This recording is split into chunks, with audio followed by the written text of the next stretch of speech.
చిన్న shop local corporator కూడా ప్రారంభోత్సవానికి రావడానికి వెనక ముందు చేస్తే పెద్దలు దత్తాత్రేయ గారు వచ్చి చిన్న చిన్న గల్లీలలో పాండప్ప కూడా పేదవాడు ప్రారంభించుకుంటున్నా అంటే దత్తాత్రేయ గారు వచ్చి ప్రారంభించేవాళ్ళు.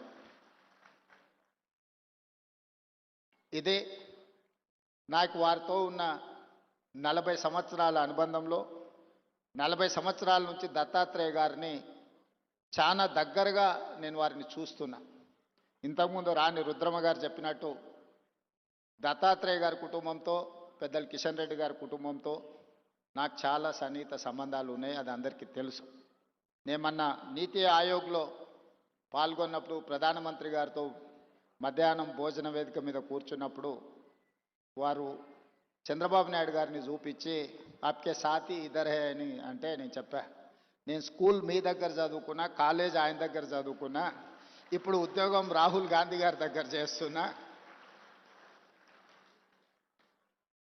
సో నాకు మీ దాంట్లో కూడా అందరితో పరిచయం ఉందని, ముఖ్యంగా ఈ వేదిక మీద ఉన్న ఇంతకుముందు శ్రీనివాస్ వర్మ గారు చెప్పినారు భారతీయ జనతా పార్టీ రాష్ట్ర అధ్యక్షుల గురించి. ఆ రాష్ట్ర అధ్యక్షులు అందరితో నాకు సన్నిహిత సంబంధాలు ఉండేవి. ఇప్పుడు సరే రాజకీయంగా భిన్న ప్రయాణం, కానీ వ్యక్తిగత సంబంధాలలో ఎప్పుడూ లోపం కానీ ఎప్పుడూ ఆ సంబంధాల విషయంలో దాచిపెట్టాలన్న ఆలోచన కానీ చేయలేదు. ఎందుకు అంటే వారందరితో నాకున్న ప్రత్యేకమైన అనుబంధం. ఈరోజు తెలంగాణ రాష్ట్ర ముఖ్యమంత్రిగా మా మంత్రివర్గ విస్తరణ కార్యక్రమం ఉన్న మంత్రివర్గ విస్తరణ కార్యక్రమం చూసుకొని మంత్రివర్గ ప్రమాణ స్వీకారం చేసిన మా మంత్రులను కూడా మళ్ళీ రేపు కలుద్దాము. నాకు గవర్నర్ గారికి ఇద్దరికీ దత్తాత్రేయ గారి పుస్తకావిష్కరణ కార్యక్రమం ఉన్నది, అక్కడికి వెళ్ళాల్సిందే అని చెప్పి సరాసరి గవర్నర్ భవన్ నుంచి గవర్నర్ దత్తాత్రేయ గారి పుస్తకావిష్కరణకు రావడం జరిగింది.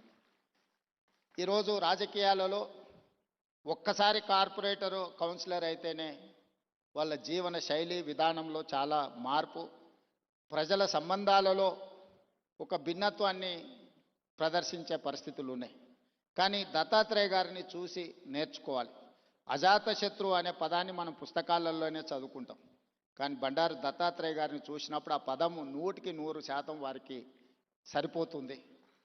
జాతీయ రాజకీయాలలో అటల్ బిహారీ వాజ్పేయి గారికి ఉన్న గౌరవం రాష్ట్ర స్థాయి రాజకీయాలలో బండారు దత్తాత్రేయ గారికి ఉంది అని చెప్పి మనం ఈరోజు గుర్తు చేసుకోవచ్చు.